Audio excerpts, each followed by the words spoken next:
Good evening, everybody. Thank you so much for being here tonight. Tonight's webinar is titled 5 Keys to Know If Your Diet is Off Track.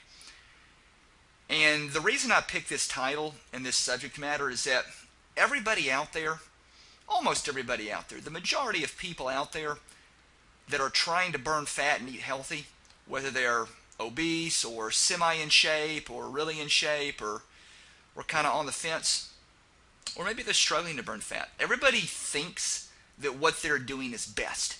Everybody thinks what they're doing is right. It's amazing how many folks on my Facebook page, how many women will post with such false bravado. And by false bravado, I mean they'll say, "Oh, I'm eating rice cakes and peanut butter and this and that, and I'm definitely following the right map. I'm definitely on track." And I read what they write and they eat. And those that follow me on Facebook know what I'm talking about. Periodically, I'll ask what people eat. I'll troubleshoot their diet, or they'll just relinquish the info to me. And it's just amazing the false bravado so many folks have that are maybe not obese, but definitely, have a high body fat, and they think they're doing it right. Well, I'm going to give you an ironclad, rock solid, etched in stone way to identify and troubleshoot 5 keys to know if your diet is off track. So let's get rolling here. The number one problem, you count calories or macros. And for those of you, the uninitiated, macros simply stands for macronutrients. So the reason this is a problem is this is the first step to an eating disorder. Now, before you go off the deep end and disagree with me, hear me out, and I'll explain why. You see, when you count calories or macros and you base all your design and program design and structure off that, it takes food out of the equation. It removes the type of food from the equation. And it shifts your focus to the energy value over the food source. And I'm going to explain why this is a big problem on this slide and on the upcoming slides. I'm going to really hammer home this next point. Now, the problem with that is that when you replace, for example, sweet potatoes with ice cream cones or rice cakes, or pick another junk food, the problem with that is that you reduce the eating economy. You reduce the potential. You reduce the opportunity for nutrient partitioning. You see, you can eat more food when the food is healthy. You can eat more calories, and you're like, "Well, I thought you said we shouldn't count calories." Well, you shouldn't, but follow me on this. You can eat more food, whether you want to call it calories or carbs or what. You can eat more food when it comes from healthy sources. And the reason for that is that your body does a better job and can emphasize nutrient partitioning more when the food source is of higher quality. And I've already said this, and I'm going to repeat myself. I'm going to hammer home this point that it's perfectly clear. If you haven't caught on yet, I'm going to keep hammering it home. Now, this girl here, her name is Nicole. She's been with me for over 2 years. And you can see she didn't look bad here. Her body fat's probably in the mid-20s, but she still looks pretty good. She looks really lean, really sleek, really athletic. She's 25 here. I think she was 23 here. But she eats more food here than she does here. And I'm going to explain this process of nutrient partitioning more as we go. So let's keep moving. Now, this is what calorie counters, and I meant to plug this in here. I should have plugged it in. IFYM, or IFF. I'm getting the acronym incorrect here, but you've all heard that acronym, if it fits your macros. IIFYM, if I'm getting this right here, bear with me. And we've all seen that. If you haven't seen it, all it means is that it's what macro counters use to justify eating junk food over healthy food. So let's read what I put here. Macro counters believe that 100 grams of carbs from ice cream is exactly the same as 100 grams of carbs from a sweet potato. They think it's no different. because their MO, their identity, their trademark, what people know them as, is somebody that puts total emphasis on a number. And in this arbitrary situation, the number is 100 grams of carbs. So they say a chocolate-soaked ice cream cone of 100 grams of carbs and sugars is exactly equal in their eyes as 100 grams of a sweet potato. Okay? Now, let me be honest with you and clear with you so we're on the same page. Nothing could be further from the truth. And the sad thing is, a lot of young kids, girls and guys, especially guys, can eat junk if it's low calorie and still look good and get lean and ripped.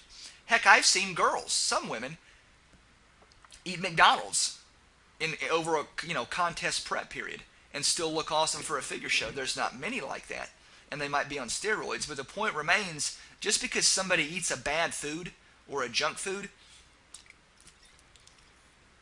doesn't mean it's okay. Just because you can eat a junk food and still look good doesn't justify it. The good analogy I like to use is that just because, that's like saying if you survive a car wreck unscathed, uninjured, without buckling your seatbelt, without buckling up, that doesn't mean it's okay to not wear your seatbelt. If you follow me on that. You should still wear your seatbelt.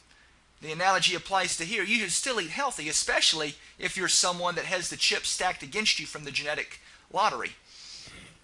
So, a lot of people do that, and they miss out on the great opportunity of nutrient partitioning. You could probably eat 150 grams of sweet potatoes and still get leaner than the dummy that eats 100 grams from the ice cream cone because of nutrient partitioning.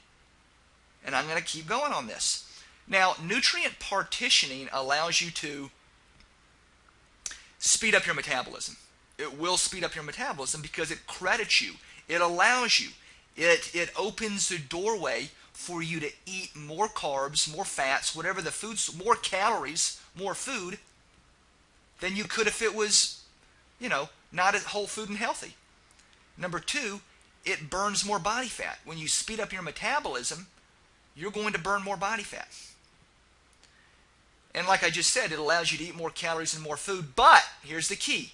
It must be from the right foods. And that's why I keep repeating that. It's got to be from healthy, whole, natural foods. Now, some of you folks are saying that I don't understand this. And that's normal. Most people aren't going to understand this because there's an emotional component. It's difficult to feel full and feel satisfied and emotionally and mentally accept the fact that you can still burn fat. Now, for those of you that know, I have an online journal where all my clients, or the ones that are smart and do what I coach them to, go there and start a journal. And it's a great place for accountability, social support, and mentorship from me and the other members of what I call Wolf Pups, or the Wolf Pack members, to help each other, encourage each other, so on and so forth. Now, we have a new member, several new members last week. One of our members from last week, what I call the new Wolf Pup, her name is Holly. Now, here's what Holly wrote. This is what Holly wrote. She wrote it yesterday, and I copied it today. She wrote, "I swear, every time I was done eating today, I was so full, and I thought I couldn't possibly eat again in another few hours. And then before I knew it, I started to get hungry again. I guess that's the plan." So bless her little heart, Holly, as is everybody else that signs up with me, is used to under-eating. And there's other reasons for that, but which I've actually covered before, but they under-eat healthy food. And they eat small portions of processed, refined food, and some healthy food that I'm sure that she ate too. But the point I'm making is they don't utilize nutrient partitioning, so we give them a big boatload of tons of nutritious carbs, fats, proteins, stuff their faces silly, fill their little bellies up with tons of healthy food, and they're, oh my gosh, how will I possibly burn fat eating this much food? Well, if you can activate nutrient partitioning correctly, then you're going to have these 4 key points. You'll have the 4 key points listed here. And when you do that, you're able to eat even more calories than before, but still burn body fat. That's why I hate calorie counters and macro counters. And some of you guys are probably still thinking, oh, there's got to be more to it than that. Well, there is. But that's my job to figure out. You just need to worry about eating the healthy food. Let's keep moving here. Now, problem number 2, eating the same types of food and amounts of food on lifting and non-lifting days. So that, in other words, don't eat the same on a day you're going to be doing lower body, training legs, as you're on a day that's off, or maybe even an arm day. Okay? If you do that correctly, you can improve nutrient partitioning. This is part of the jigsaw puzzle. And a good analogy I like to use is that eating the same thing every day of the week, that's like wearing the same underwear every day of the week. You got to change it. You got to change what you do. It gets old, it gets stale, it gets stinky, it gets smelly. The greater the physical output requires more of some macros and less of others. And the same thing holds true even on days where you don't have very much at all physical output, an off day, or a day where you don't even exercise, because it's an off day, a rest day. You're going to need more and less of certain macronutrients. And once again, this is all part of the jigsaw puzzle. The formula, I don't like the word formula, but the puzzle that if you match it up correctly and you balance everything out, the nutrient partitioning works. When eating matches your physical output, you increase nutrient partitioning. And that's kind of what I just repeated in the previous bullet point. When the right training days are matched up with the right macronutrient balance days, or balanced out correctly, when they are congruent, you'll have a more, your nutrient partition will be in flux. It'll be it'll work together better. Now, problem number 3, and we're kind of shifting points here. You weigh yourself daily or weekly. Now, so many people, and I've had so many examples of this to talk about, but I've narrowed it down. Now, daily or weekly weighing is always bad, no matter if you lose or gain weight. So we always gauge progress monthly, never weekly, and definitely not daily. Now, why do people weigh after 1 day or 2 days? Well, number 1, it's a sick, unhealthy obsession, and their mind is owned by the scale.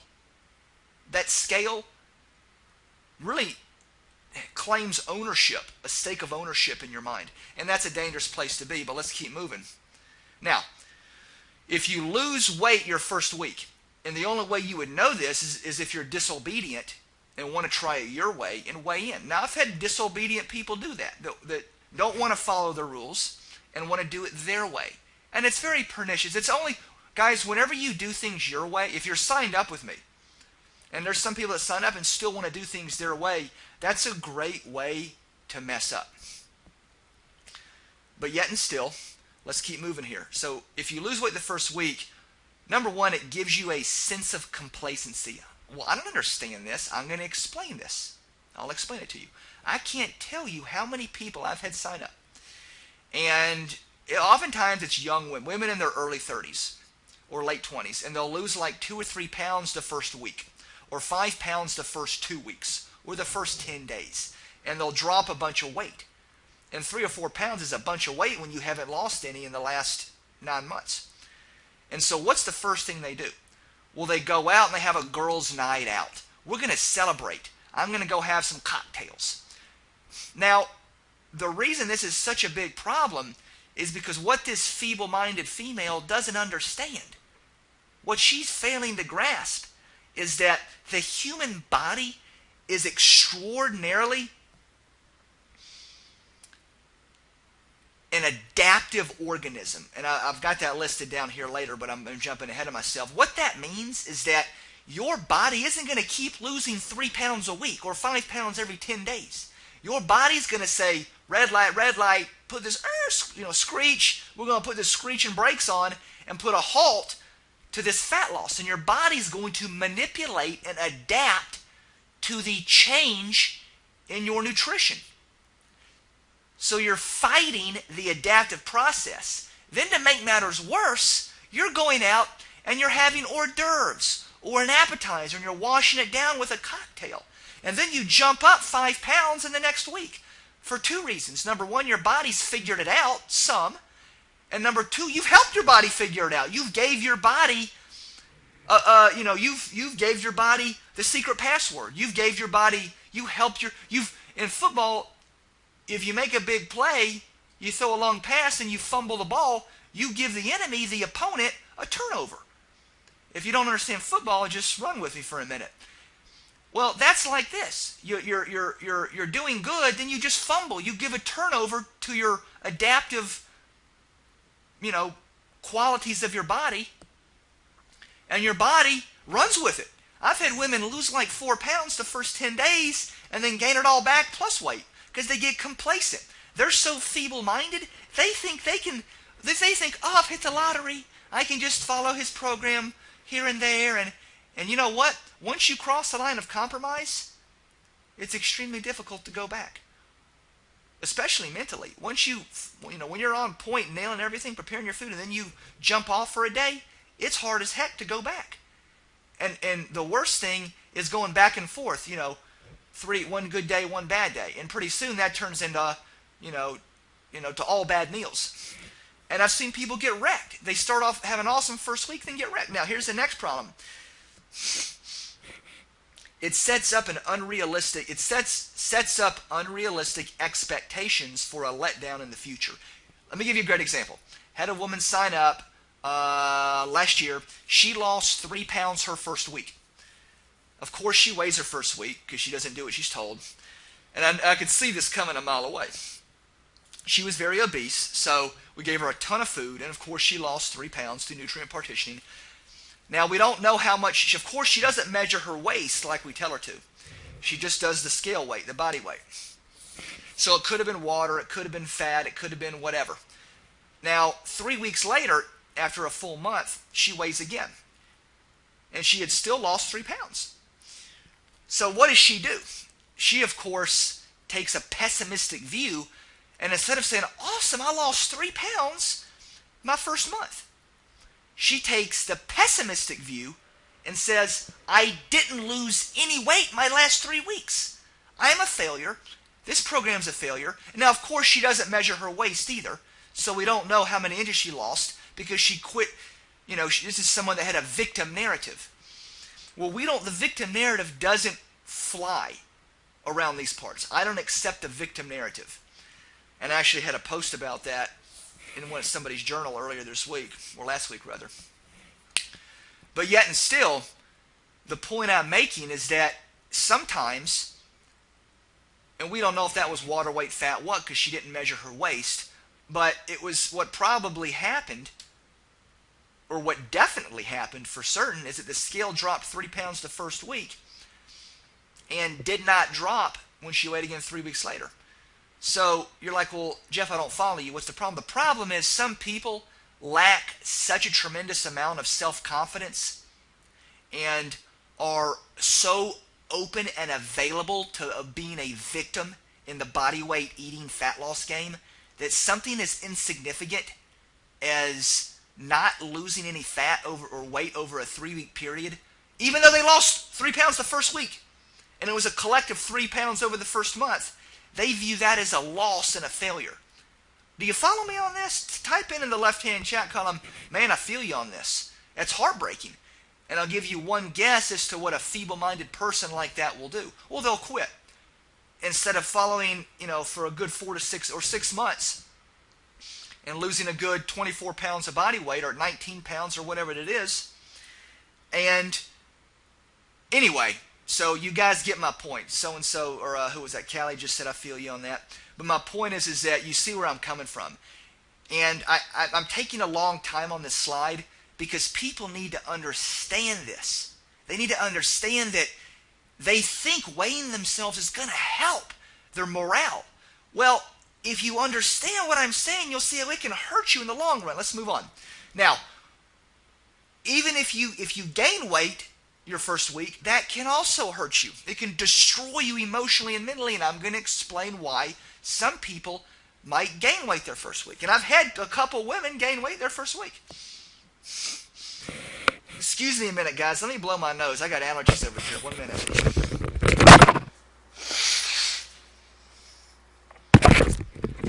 All right, thanks for your patience, guys. We're back on the ball right here. Now, if you gain weight the first week, it's an unrealistic representation of progress. Now, I've had 2 women actually gain weight their first week, and I'm going to explain why this happens. I don't think it's this slide. Okay, this is why it happens. Glycogen saturation from previously undereating. I'm going to explain that briefly. I've had 2 different women. Both these women were tiny. One was super fit, probably had about 14-15% body fat, had 2 kids, and was like literally about 98 pounds at 5 foot tall. Tiny little Dominican woman. Hot little body, fit body, great body, but had 2 kids, late 30s, mid 30s, whatever. The other woman was probably late 30s, early 40s, and was just really thin. And both these women underate. They were cardio addicts, and they underate. Now, what happens? Well, I'll tell you what happens. Some women, and I'm going to show you a woman here in a minute, in 3 slides from now, that had the reverse effect or opposite effect of these 2 women. So it can go both ways, depending on the just the way your body, how damaged your body might be. But let's stick to this point for now. Both these women, in this example I'm making right here, weren't eating much food. So when you dramatically increase the amount of healthy food and you reduce their cardio, their addiction to cardio, think of a sponge. And if you have a sponge that's dry and doesn't have any water in it, let's just think of a dry sponge. And you take that dry sponge and you run it under a faucet of water, or you just dip it in a sink or whatever. You soak it up with water. What happens to that sponge? It probably triples or quadruples in size. And why does it do that?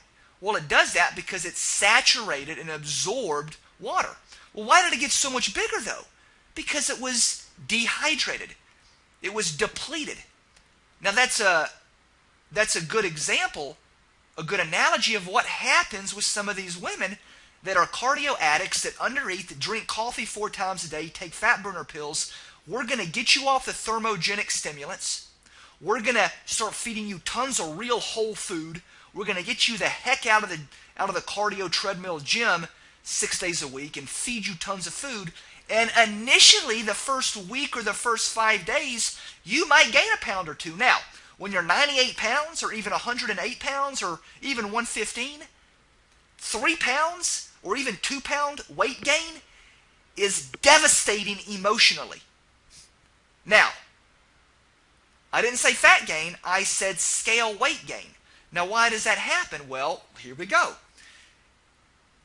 For those of you that don't know, all glycogen is, it's when glucose, which is carbohydrates, enter the bloodstream, and there's an excess of them. They're stored 2 places, in muscle glycogen or the liver glycogen for later usage. And if there's too much, it gets stored as fat. But work with me on this. Follow me now. So, someone that doesn't eat enough, that undereats, they're not going to have much glycogen storage at all. And when their body eats a lot of healthy fats, carbs, and proteins, it's going to saturate and suck up and absorb like a sponge, not only the muscles, but just the tissues within the body itself. And the liver.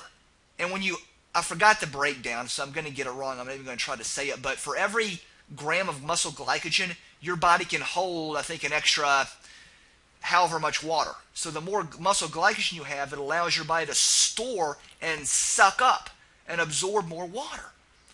Now, that's a long explanation.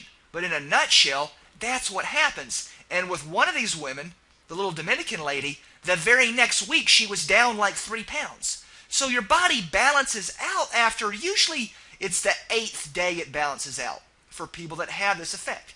The other lady just threw in the towel and quit because she didn't do what she was coached to do, and she was extraordinarily emotionally weak. She was emotionally feeble. So the take-home point is always trust your program. A lot of you folks out there, and I'm not trying to be disrespectful, but a lot of you folks have emotional problems. You're not emotionally healthy. And when you try to do things your way, even though you're on the right map, you're not emotionally equipped to do it. even though you think you are. That's why you've got to follow exactly the protocol I coach and teach. Guys, I've been down this road with over 1,000 wolf pups, over 1,000 clients, 1,000 members. And the ones that just do what they're told to do are successful. Well, what if I make a mistake? We all make mistakes, but get back up off the ground and keep moving. No matter what happened the last meal, you can always eat the next meal like it's the most important meal of your life. Let's keep moving. And the last reason is, I've had a woman last week. She said, "Oh, Jeff," and this is what she wrote in her journal. I feel so bloated. I feel bloated and fat. Then she put a sad face. You've seen a little emotion cons. I don't know what they're called. It's just a little sad face. You can put happy faces if you want, but of course she chose a sad face. She let being bloated totally dictate her outlook on fat loss. And then a day later, 2 days later, she comes back and says, "Oh, ha ha ha, it was just my time of the month. And I've lost 3 pounds since then," or I'm down, I'm not bloated anymore. It's not important that you tell me if you're bloated or not. Let me be very clear. Let me say this very loud, and let me say this very clear. Being bloated, it's not important you tell me if you feel bloated. Because being bloated does not affect your fat loss or your fat gain. Contrary to how you emotionally absorb it and deal with it, it doesn't affect it. And a feeble-minded person lets it affect them. And I'm here to tell you that you don't have to be feeble-minded. You don't have to be a victim. You don't have to let how you feel one day dictate your entire journey. That's not what champions do. That's not what successful eaters do. So relinquish those bad habits and move forward. Let's wrap this thing up here. Problem number 4, your program doesn't change each month. I've seen people that just have no right, but not only each month, and this goes back to what I said earlier, the body is an extremely adaptive organism. Therefore, the program must always evolve to stay one step ahead of your body's adaptive nature. And not only one change monthly, but the days should oscillate within the week. Remember that? I think that was in problem number 1. Weekly and daily progressions should be built into your eating and your training program to prevent a plateau. Then after the month, you should have a totally revamped eating and training program. Some people still don't understand this. They still can't connect the dots. I can't make this any more clear. Now, you're saying, well, Jeff, there's people out there that don't do this. Guys, there's people out there that eat McDonald's every day that are ripped. You can't go off what they go off of. There's people out there that can eat a cheat meal 4 days a week and look awesome. You're not them. I can't beat this point home anymore.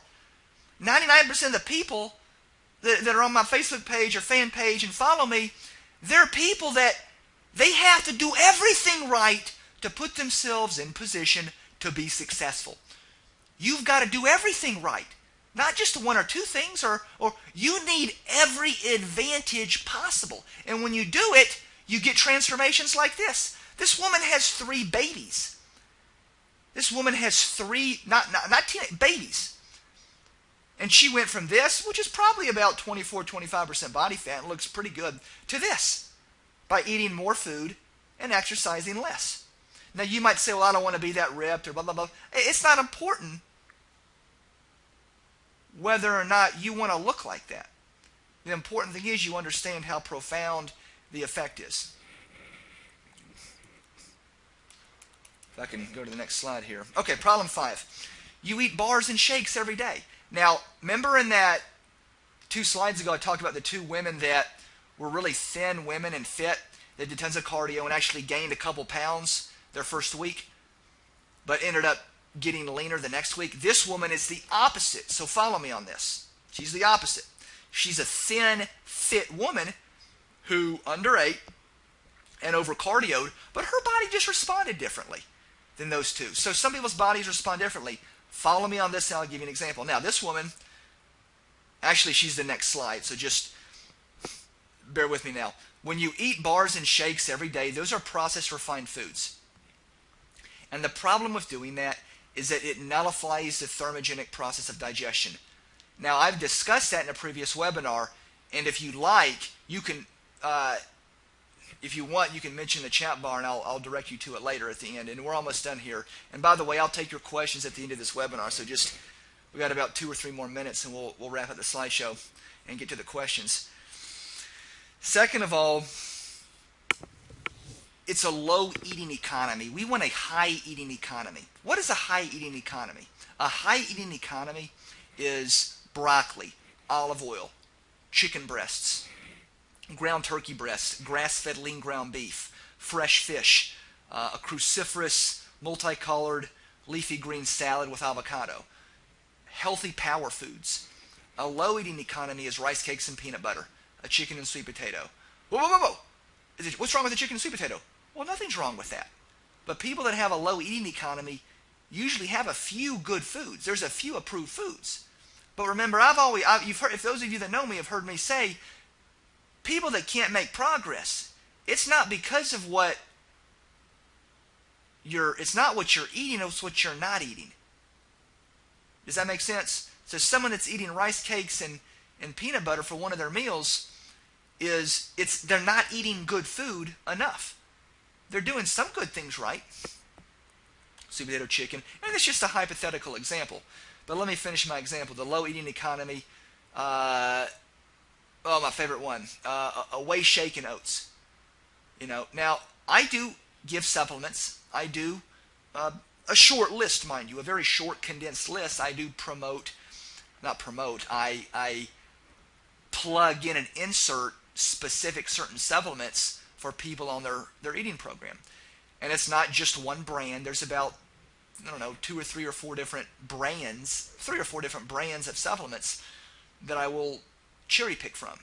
So I don't make any money off of supplements I suggest. I don't own the supplements. I'm not a stakeholder or shareholder in their company, but they're supplements that I've used in myself and in other people that have a proven track record that deliver the best results from any supplements I've gotten. So if a supplement works for me and I try it personally firsthand, those are the ones I'm going to plug in. The reason I'm even bringing up supplements is because I don't suggest any bars, but there's a few shakes that can be used if they're used correctly and mixed with the right foods. When I say mixed with, I mean literally mixed into the shake with and eaten at the right times of the day, and the other 4 or 5 meals need to be correct as well. With that being said, you're probably not doing this. In fact, I've never had anybody sign up with me that was supplementing correctly. Now, here's the woman I was just speaking about that had the opposite results of the 2 women that actually gained a couple pounds from the saturation of nutrients their first week. Some of you guys might know her. You've seen her on my Facebook page. Ala replaced Quest bars. She loved these, and she would hike she still hikes, but she doesn't do as much cardio. So we yanked out the bars and we replaced them with whole food, and we got out all the cardio runs and all the other whatever she do, and look at her results. She's a thin, fit woman here, but she's even leaner here, and she's ripped here. Now, you may be saying, well, I don't want to be that ripped. Well, that's not the point whether you do or don't want to be. The point is that if you are her body type or somatotype, this is what you can expect. But even if you're not, this is a good example of the progress you can expect. Now, I'm going to leave this up. I'm going to reduce the screen. The webinar's not over. Don't go crazy on me. And I'm going to let you guys ask any questions that you want. Now, let me just say this, is that you can actually, if you like, you're welcome to, when you finish here, if you don't mind, after tonight's webinar is over with, if you would go to my Facebook page, and at the very top where I talk about the webinar, make a comment. Tell me if you liked it. And if you didn't like the webinar, let me know. If you said, hey, I liked this, but I didn't like that, or you gave some good tough love, whatever. Just the only thing I ask is that you be honest. But of course, this webinar is a gratis, free webinar. It's out of, I want to give back. I want to contribute and give back to all the people out there that like to follow. So if you would please to reciprocate and show your appreciation, if you don't mind, please just make a comment on the most recent Facebook post and just tell me how you liked it and what you liked about it and why you think it's important. Now, do we have any questions here? Callie, now where are you from, Callie? Are you from Cali? You're welcome to, and by the way, you can type in the left-hand chat column. Callie says, yep. Do you have any questions? And you can come on live. I can activate your microphone or not. You don't have to. Donna says, are supplements an option or do they have to be taken? Well, my question for you, Donna, is why wouldn't you want to take them? So as soon as you answer my question, why wouldn't you want to take any supplements? So I'll let you reply to that before I answer. Now, Callie says yes. So is that yes? Callie, do you have any questions? Or would you like me to bring you on, activate your microphone and bring you on live? I think that's what you were saying yes to. If not, you can just type a question in the chat bar and I'll answer it. So Callie says, does preparation of your food matter? No, it doesn't matter if you grill it, bake it. In fact, there's a, Kelly, I'm going to show you guys right now. I think you'd like to see this. I'm going to show you what the journal section looks like. Because some of you guys might not have, anybody can come on the journal section, by the way, just so you know. But I'm going to open it here, and you guys should be able to see my screen, and I'm going to show you what the journal section looks like that all my wolf pups write in. So you sign up on here, and this is free, or anybody can register, but all the wolf pups, and you see how many people are here. And there's a, Callie, do you see this thread here? It's called Food Preparation and Recipes. And I don't even post in here. This is where all the wolf pups post. And I'll even click on a page real quick. And they talk about see how Kelly, she's telling how to make baked zucchini chips. Now, if you have zucchini and olive oil, if that's what you have for part of one of your meals, see what she's doing. Any ingredients they tell are within the parameters of her program. And you're like, well, what are the parameters? Well, it's listed in your program and on my FAQ page. FAQ simply stands for frequently asked questions. I'm sure you know that, but a lot of people don't know that. And I tell you, you can use 3 tablespoons of spices or salts or seasonings a day or condiments, and so you can work that in accordingly. Let's go to this page right here, Callie, and then I'll move on. And it's just all the different sweet ladies talking about the different ways they prepare food. So this exactly answers. See, this is, some women like to bake their salads, as weird as that is. That's fine. Microwave it, bake it, whatever. So you can mix them up any way you want, but you eat the meal all together. So I'm going to